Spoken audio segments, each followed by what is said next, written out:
Graduation was just around the corner, and my boyfriend gave me two options. Point one was to give up the promising development prospects in the big city and accompany him back to his hometown, a small town, to live a stable and peaceful life.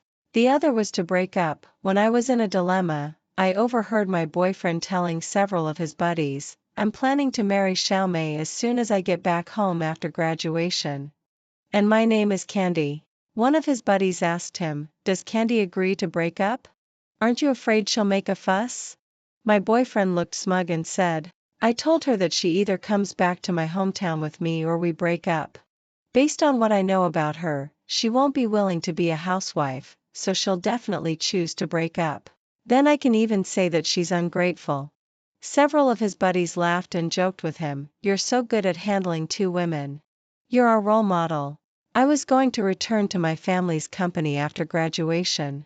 Before going back, I still had some free time, so I decided to play along with him for a while. When I pushed the door open and walked in, Ray and his several good buddies looked at each other in surprise. One of them asked warily, "Sister-in-law, when did you arrive?" "I just got here," I smiled casually. "What's the matter?" The expressions of the people around relaxed, and they all started laughing again. Someone began to tease, "Sister-in-law and Ray are really affectionate. You can't bear to be apart for even a short while." "I'm here to announce something very important," I said. After that, I enthusiastically walked forward and put my arm around Ray's neck. "Honey, I turned down the offer from the big company. I've decided to go back home with you. We'll never be apart for the rest of our lives." As soon as I finished speaking, the atmosphere in the private room seemed to freeze instantly. The forced smiles on everyone's faces turned into awkward ones. The corners of Ray's mouth tried to curl up, but it was a very strained attempt. I held his face in my hands. "Look at you.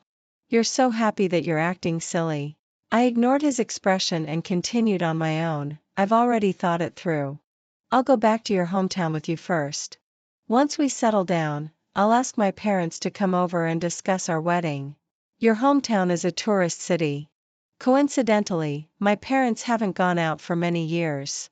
At that time, you must take them around for a good tour." I leaned my head on his chest coquettishly. His heart was beating very fast. Then I kept pouring him drinks. In the past, when his buddies offered him drinks, I would block them for him and remind him to take care of his stomach. Today, I didn't say anything and just watched those people persuade him to drink one cup after another. After all, Ray had always been generous. Every time he drank too much and his buddies praised him a few words, he would pay the bill. Because of this, he often didn't even have living expenses left, and sometimes he even asked me to pay the bill for him. My family's financial situation was quite good, and these amounts were just small sums to me, so I didn't mind. Love can put a beautiful filter on everything. When I loved him, these expenses were just little affectionate exchanges between the two of us. When I didn't love him anymore, it felt like disgusting calculations. I had a hunch that Ray had asked me to come here just so that I would pay the bill. So when his buddies offered him drinks, he didn't reject any of them. Sure enough, when the gathering ended, he was lying motionless on the sofa in the private room. His buddies left one after another. Just as they were about to walk out, the waiter brought in the bill. The waiter asked the group of guys, "Excuse me, which one of you will pay the bill?" I didn't move. The several men looked at each other, looking embarrassed. I really admired their nerve. Even though they were losing face, they still didn't want to pay up. Someone couldn't help but point at me and said, "She'll pay the bill." I sneered, "You big men ate and drank here. How dare you ask a girl to pay the bill?" They blushed with embarrassment at my rebuke. Someone walked forward and gently pushed Ray. "Ray, wake up." He shook Ray vigorously several times, but Ray didn't move at all. He was much smarter than these guys. He had the excuse of being drunk. These guys were blatantly freeloading. Since they couldn't wake Ray up and didn't want to pay the bill either, they reminded me, when Ray wakes up and finds out that you've been rude to his buddies, he won't let you off easily. Ever since I got together with Ray, these friends of his had never respected me. They would make dirty jokes in front of me. They would encourage Ray to go and chat up other pretty girls. I used to think that it was because they had low moral standards. I thought that after graduating and leaving school, I would stay away from these people. Now I realize that it was because Ray thought I didn't matter and just had a casual attitude towards me, that they showed no respect for me at all. The encounter between Ray and me had a bit of a romantic touch. He played the hero to save the beauty, and then he walked into my heart. One day, I was studying by myself in the school library when suddenly there was an earthquake. Everyone rushed out in a panic. During the pushing and shoving, I fell to the ground. When it came to saving one's life, some people stepped over me, and some even directly stepped on me and ran away. I was so scared at that time, with a fear that I would be trampled to death. It was Ray who helped me up. He also pushed away a male classmate who was about to step on me heavily. He wasn't panicked. He carried me on his back and followed the crowd to the playground outside. It was a false alarm. Except for the shaking, there was no damage at all. Later, I asked him, "Weren't you afraid that if you ran too slowly, the building would really collapse?" I only had one thought at that time, and that was that I couldn't abandon you. Those words really touched my heart deeply. It felt like a fateful connection where he regarded me as precious as his own life. Ray was quite handsome. With a height of 180 centimeters and an elegant face, my feelings for him weren't just because of his looks. There was also a bit of admiration in it. Admiration for a small-town student who worked hard to succeed. With a lack of family resources and no help, he was able to get into a prestigious university, which showed that he was really diligent and hardworking. My admission letter from the prestigious university was obtained because my mother spent a lot of money to hire famous teachers to guide me. Also, having seen too many playboy second-generation and third-generation boys in my circle, I preferred to find a good partner with an ordinary family background, outstanding abilities, and who could advance and retreat with me. I asked Ray if he had a girlfriend. He said no. So I confessed my love to him, and then we got together naturally. At that time, I thought that the earthquake was an opportunity given by God for us to meet and fall in love. I didn't tell him about my real family background. Our consumption levels were too different. I was afraid that he would feel pressured, so I moved from my apartment back to the school dormitory and ate in the school cafeteria with him. Our dates were just ordinary things like watching movies, going shopping, and having barbecue with a few friends on the street. Ray wasn't the kind of passionate boy, but some small details in life still made me fall deeply in love with him. When we walked on the sidewalk, he would instinctively walk on the outside to protect me from all possible dangers. He remembered my menstrual period and would prepare brown sugar water and quietly hand it to me when we were studying by ourselves. When I was sick and resting in the dormitory, he would cook white porridge and quietly come in and feed it to me spoon by spoon. I told my parents about him. My parents didn't support my relationship. They said that poverty could breed evil schemes. I was determined to prove to them that my love for Ray was pure. He was hardworking and devoted, and he was someone worthy of my entrusting my whole life to. Facing graduation, everyone was looking for jobs everywhere. I encouraged him to send his resume to the timing group. I wanted him to enter my family's company as an ordinary intern so that my father could gradually see his efforts and potential, but then he told me that he would go back to his hometown to take the civil service examination. When parents are alive, one should not travel far away. He hoped that I would go back to his hometown with him to get married. He also said that he understood that I had lofty aspirations, and if I didn't want to, he would bless me. I was sad for several days. Indeed, I couldn't give up my career. I'm the only daughter in my family. When I left to go to university, I had an agreement with my father that I would return to my family's company after graduation. I thought that during these days, he was as tormented as I was, but now it seemed that he was feeling smug, thinking that with just a little trick, he could justifiably get rid of me. In the end, the cost of the gathering was pooled together by Ray's several good buddies. They left cursing and swearing, and they weren't even willing to help send Ray, who was drunk unconscious, back to the dormitory. I called 2 designated drivers to carry him to a nearby hotel. Ray was really drunk, so much so that when I took his mobile phone, he didn't react at all. After leaving the hotel, I contacted a friend who worked as a data recovery specialist in a major mobile phone company. When I returned to the dormitory, I couldn't fall asleep all night. Since I was a child, my dad had always praised me for being shrewd and not easy to deceive. I've stumbled so badly in love. Thinking about it carefully, there must have been some flaws when Ray was dating two girlfriends at the same time. I accidentally saw his Taobao purchase records once. The things he bought for me were all bought in 2 copies, the other copy was sent to a girl named Rose. I asked who this Rose was. He said it was his mother's name. He said that his mother had worked hard to raise him. To make his mother happy, he would also give his mother a copy of the gifts for his girlfriend. He called it being fair. At that time, I was even glad that he wasn't a paranoid mama's boy. Now it seems that with 2 girlfriends, he was really being fair in his own way. At 8 o'clock in the morning, I received a call from an unfamiliar number. When I picked it up, it was Ray. He asked me, "Candy, have you seen my mobile phone?" "No. You were as drunk as a dead pig yesterday. I had to ask a delivery person to take you to the hotel. Who knows where you lost it?" I didn't sound very nice. He tentatively asked, "Candy, are you unhappy?" "I'm pissed off by your good-for-nothing friends. You were so drunk, and a bunch of grown men were so stingy that they insisted that I pay the bill. When we go back to your hometown, we'll stay away from these scumbags." My stern scolding dispelled his doubts. He just said and then hung up the phone.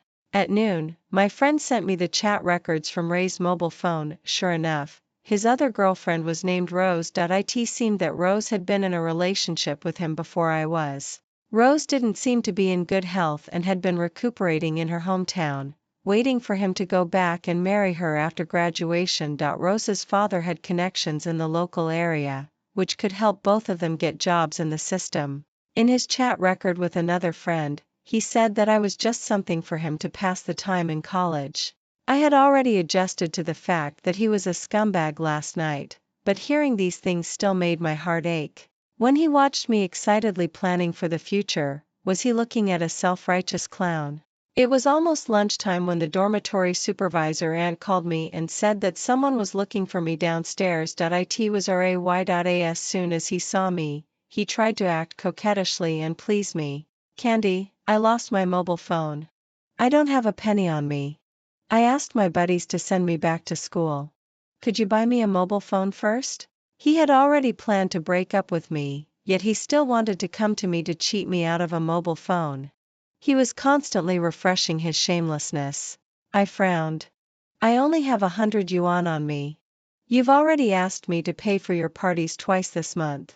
My monthly living expenses are only 1,500 yuan, and you said you'd pay me back." He was a bit surprised. I had never refused his requests for money before. He paused for a moment and said, "Why don't you take out an online loan first? I can't do anything without a mobile phone. I'll pay it back for you later." He was planning to leave me with a pile of debts before leaving. I frowned. Didn't the school radio announcement say that even if you pay back an online loan, it will still affect your credit record and will have an impact on taking civil service exams or applying for government jobs in the future? I pretended to think about it and said, "I know a place where you can borrow money. Just bring your ID card." There was a place near the school that specialized in campus loans. Runan in our dormitory had to borrow from campus loans because her mother was diagnosed with lung cancer and needed an urgent operation. Her family was poor, and in a hurry, she took out a campus loan.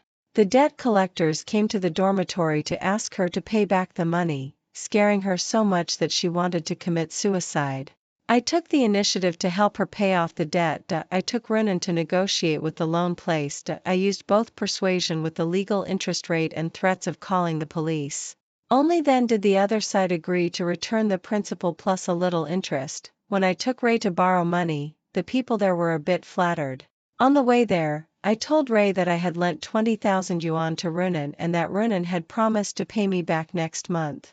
With this assurance, when the lender explained the repayment terms to Ray, he didn't listen carefully at all and signed without hesitation. Probably thinking that he could shift the blame to me, when signing, he kept reminding the other side that I was his girlfriend. He also said, if you can't find me, you can contact my girlfriend. Her name is Candy, and she's the person I love the most. He borrowed 20,000 yuan and then went to buy the latest folding mobile phone, which cost 15,000 yuan. I sneered in my heart. He was counting on me to pay back the money for him. He wanted to take a big advantage of me before leaving. Classmates were leaving school one after another. Ray told me that it was his mother's birthday and that he was going back to Lingcheng. I asked him, when will you come back? Shall I pick you up? He looked reluctant to part. It'll probably be a month. I'll go back and beg my mother to let her agree that I can stay in Yu City to work hard with you. I can't bear to let you go back to Lingcheng with me and live a mediocre life for the rest of our lives. He also told me, during this period, don't come to find me. If my mother knows that I want to stay in Yu City because of you, she'll definitely blame you for everything. You won't make it difficult for me, will you? I smiled and nodded. Come back soon. I'll be waiting for you. Yesterday, when Runan went to pick up a package, she saw Ray sending luggage at the courier station. He sent a large pile of things, including his desktop computer for gaming and an electric cooker. Runan reminded me, is he planning not to come back after going back? You should be more careful. I didn't want to alert the enemy at that time, so I comforted Runan, he's just sending some useless things. His family is poor and he's reluctant to throw them away, so he can only send them back. On the day Ray left, I saw him off at the long-distance bus station.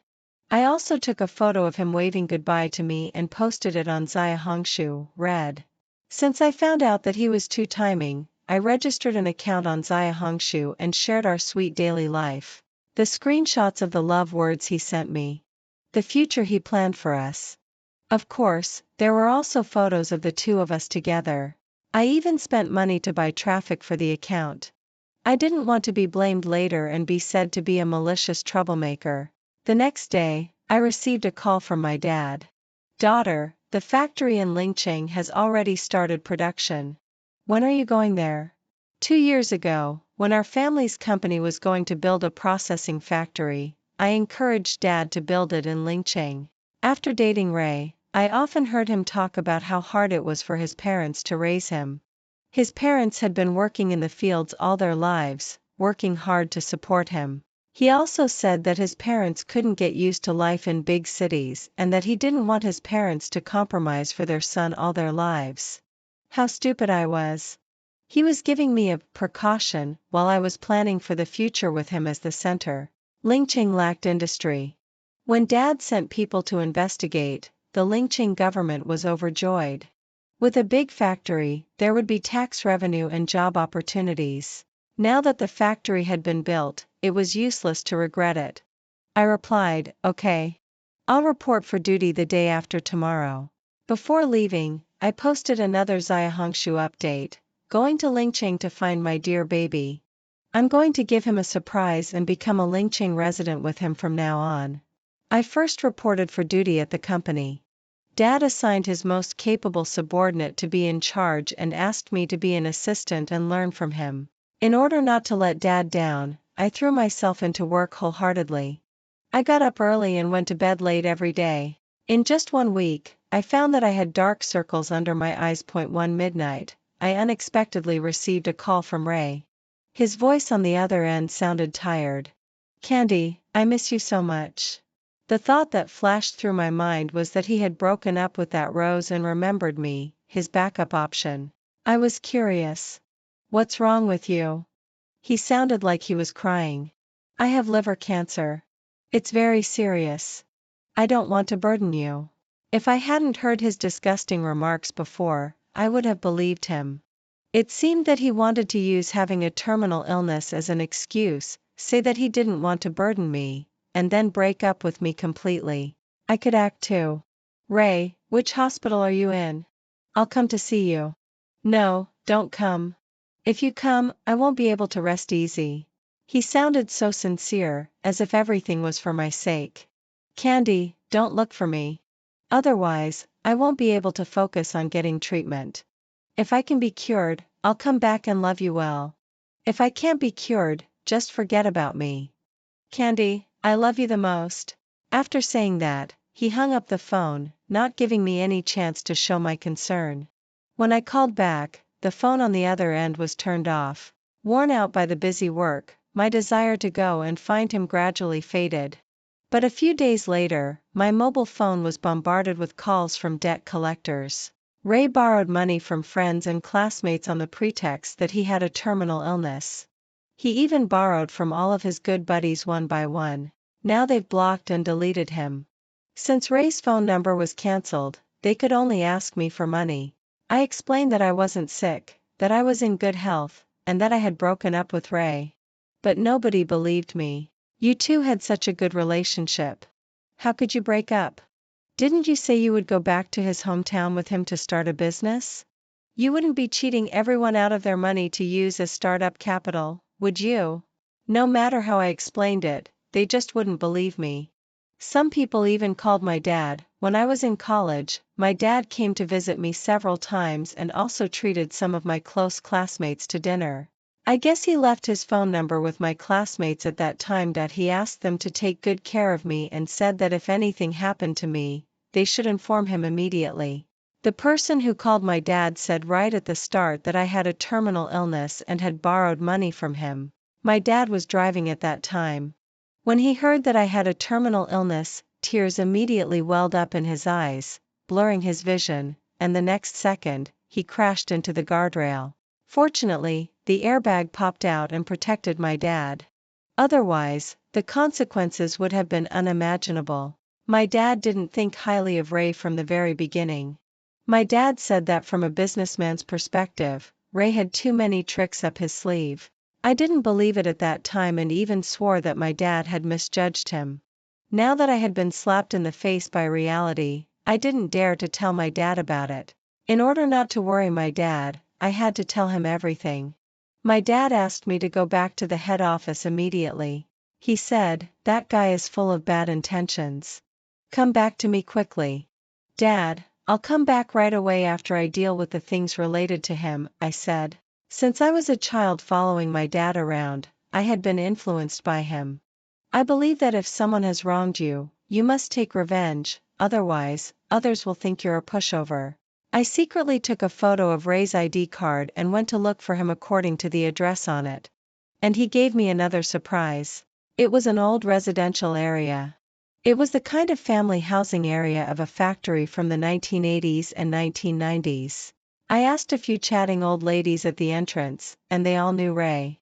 When talking about him, they all gave a thumbs up. His mother has been paralyzed in bed for years. He's been taking care of everything in the family by himself. They say that there are few truly filial children when a parent has been sick for a long time. There aren't many people as kind and filial as him. The several old ladies looked me up and down a few times and asked with a smile, "Are you Ray's girlfriend?" It seemed different from what I had imagined before I came. In order to find Ray, I could only go along with what they said. "I'm his girlfriend. I haven't seen him for many days. I'm a bit worried, so I came to look for him." One of the old ladies said, "His family has moved to Huadinjiwan. It's the new building right across the street. Little girl, good fortune is waiting for you in the future." I thought to myself that he was really good at putting on a show. I must expose his hypocrisy. When I got to the entrance of Huadinjiwan, the security guard naturally refused to disclose the information of the homeowners. I sat at the entrance and started crying about my sincere efforts for Ray, crying that he had borrowed money from all his friends and run away, leaving all the debts to me. I touched my stomach and said that I was pregnant and that if I couldn't see him, I would die along with the unborn child right here. The property management was naturally afraid of something bad happening, so they invited me to the office, served me good tea and delicious food, and then informed Ray to come back and deal with it. Half an hour later, a tall and thin boy with a clear face came in. The property management said to the boy, "Mr. Ray, Miss Candy has been waiting for you for a long time. Please have a good talk about whatever the matter is and don't bring any bad influence to the community." I looked the boy up and down as he came in and frowned. "Are you Ray?" He nodded and also looked at me with a puzzled look. "And you are?" I finally understood why Ray could borrow money from his friends so boldly. It turned out that his identity was fake, and there was someone else to take the blame for him. I took out the ID card photo on my phone and compared them. The two people's eyebrows and eyes were a bit similar. They were even about the same height. I invited the person to the coffee shop next to us. First, I apologized to him and then told him everything about me and the Ray I knew. Ray's face looked solemn. Someone must have stolen my identity to go to college. After chatting in detail, I learned that Ray had originally been an excellent student, but he failed the college entrance examination 4 years ago. Coincidentally, his mother, who worked hard to support the family by working outside, had a cerebral infarction. Although her life was saved after the rescue, she was paralyzed in bed. He didn't receive the admission notice and didn't think much about this issue at that time. He even had to borrow money for his mother's surgery, so how could he afford to go to college? In order to take care of his mother and pay back the money borrowed from relatives and friends, he had been working in sales for the past 4 years.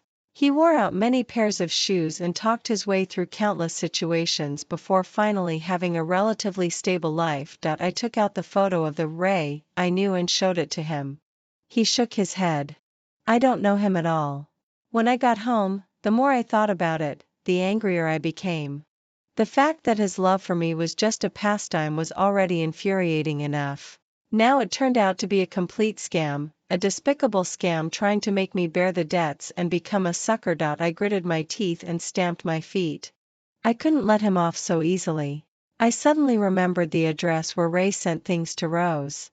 In order to collect evidence of his cheating, I took photos and kept them. I vaguely remembered that the address was in Lingcheng. I quickly dug it out and searched for it on the map. It was in another district of Lingcheng. There had been several cases of identity theft reported in the news. Criminals usually choose the person whose identity is stolen nearby. This way, they can observe the current situation of the person whose identity is stolen at any time and respond to unexpected situations. I started a live stream and asked the public relations department of the head office to buy traffic for me. First, I played the voice message in which Ray told me on the phone that he had a terminal illness. Then I showed the photo of Ray and cried like Meng Jiangnu looking for her husband. I asked the people in Lingcheng to help me find him. Watching the increasing number of people in the live stream, I cried pitifully. I cried and said that he had also borrowed money from many friends and that he must be seriously ill and needed treatment. There were bullet comments saying that I had been cheated. If he was really a kind man with a terminal illness, he wouldn't burden the people around him. Those who borrowed money from all their friends were big liars. I shook my head like a helpless little white rabbit. No, no. He said he would only love me forever. A stupid and innocent image can best attract topics and pity. The several Big V accounts found by the Public Relations Department were also very helpful. In just one night, Lingcheng became a hot topic on the search rankings. There was a wave of activities in Lingcheng to look for the terminally ill Ray. Early the next morning, I showed up outside Rose's family's community with a haggard face. I printed out the photo of Ray, framed it, and it looked almost like a memorial photo.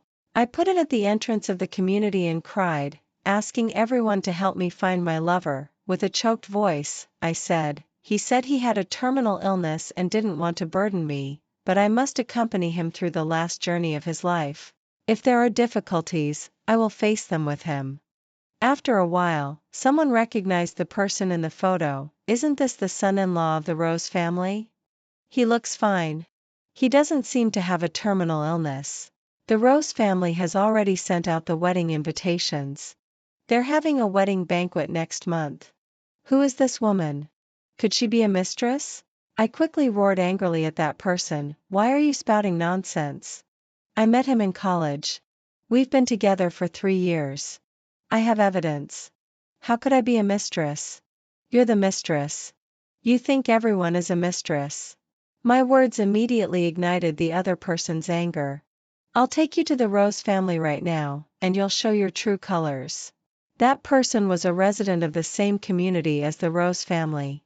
With her leading the way, we quickly knocked on the door of the Rose family. When the door of the Rose family opened, an old lady about 70 years old came out.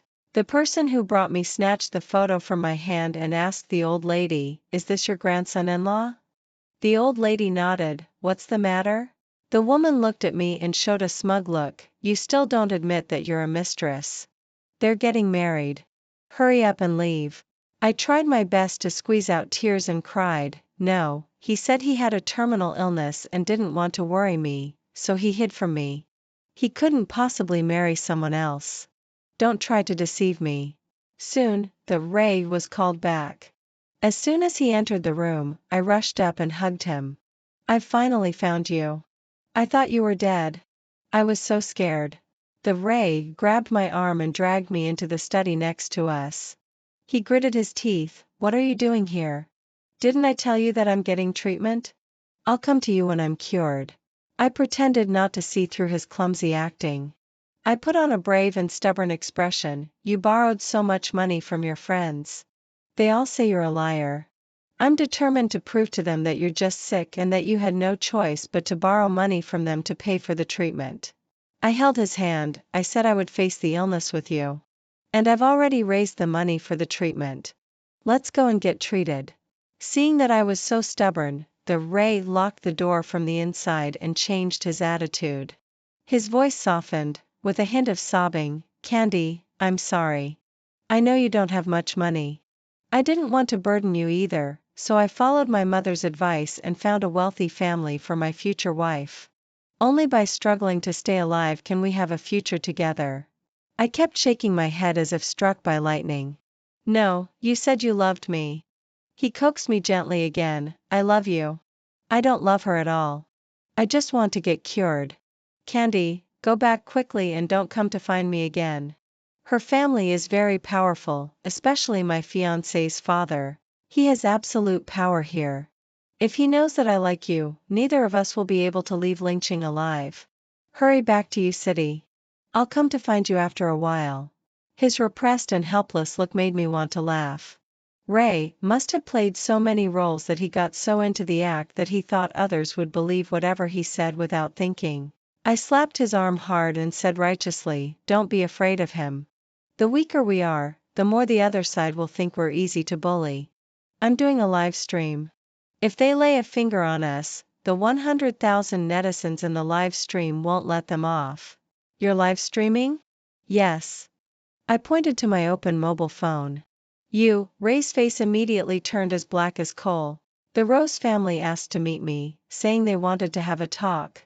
In the past 2 days, both Ray and the Rose family had been on the hot search list, and their secrets had been completely exposed. Ray was a scumbag who cheated for money and sex. Rose's father worked in the Investment Promotion Bureau and was also jokingly called a local bully by netizens. My father asked Uncle Chui, the person in charge of the branch company, to accompany me there. When Rose's father saw Uncle Chui, he was first shocked and then tentatively asked, "Who is Miss Candy?" Uncle Chui said straightforwardly, "She's the daughter of Grayson, the boss of Timing." The Ray beside us was trembling as he said, "Candy, you're the daughter of Grayson, the boss of Timing?" I nodded. "It's absolutely true." The Ray, who had just been glaring at me coldly, immediately put on a big smile on his face. "Candy, why didn't you tell me earlier? If you had told me earlier, I wouldn't have been blackmailed by the Rose family for money." He changed his face so quickly and didn't avoid it at all in front of the Rose family. It seemed that he hadn't had an easy time in the Rose family these days. He was eager to find another way out. I really admired his way of thinking. Even though I had exposed all his secrets, he still thought that just a few words could make me change my mind and continue to love him. I sneered, "Tell you earlier so that you could cheat more money?" Ray rushed forward to try to hold my hand, but was pushed away by Uncle Chui. "Spit it out if you have something to say." Rose's father glanced at Ray, with undisguised disgust in his eyes. He said bluntly, "We don't know who he got involved with outside. Since he got together with my daughter, our Rose family has been wholeheartedly treating him well. We, the Rose family, have completely cut off ties with this ungrateful wretch." Ray's real name was Jack. He and Rose were indeed high school classmates. Both Rose's father and mother were civil servants. Rose had been pampered since childhood and was completely fooled by Jack, who was ignorant and always at the bottom of the class in grades. Rose was so obsessed that she insisted on marrying him. In senior year of high school, she even sneaked out to give birth to a son for Jack. The Rose family was a respectable family, so they had to send their grandson to the countryside to be fostered temporarily. In order to ensure his daughter's future, Rose's father tried every means to get Jack a stable job in the system. Now, to get a stable job in the system, at least a bachelor's degree is required. If it's from a 985 or 211 university, it would be beneficial for future promotions. Since Jack himself had extremely poor grades, so the idea of identity substitution came to his mind.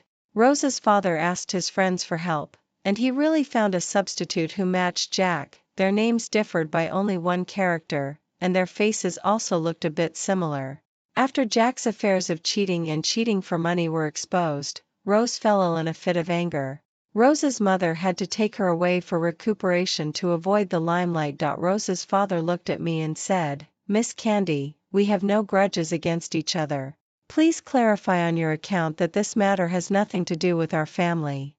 The image of me as a simple and innocent rich lady had already been deeply rooted in people's hearts. My simplicity was enough to prove that my father was an upright person, and the image of our company was also getting better and better. I resolutely refused. The innocent will be cleared. What kind of image your family has, justice will be in people's hearts. It has nothing to do with me. I had already talked to the real Ray on the phone. He would sue for the incident of identity substitution in college. I didn't want to have any contact with the Rose family to avoid getting into trouble. Rose's father played the emotional card again. "Our family also contributed to the establishment of your Candy family's factory here. For the sake of this friendship, you should also give us a hand." He was trying to drag our Candy family into the mire. I said unhurriedly, "Your family's affairs really have nothing to do with me. The timing factory was established according to policies. If there are any violations, there will be people to supervise. For officials and businessmen, having too many distractions is a big taboo." Rose's father had no choice but to leave in dismay. Jack was still shamelessly begging me for forgiveness. "Candy, I don't believe that you don't have any feelings for me at all. We were so happy when we were together. Now there are no obstacles between us. We can work wholeheartedly for our happiness."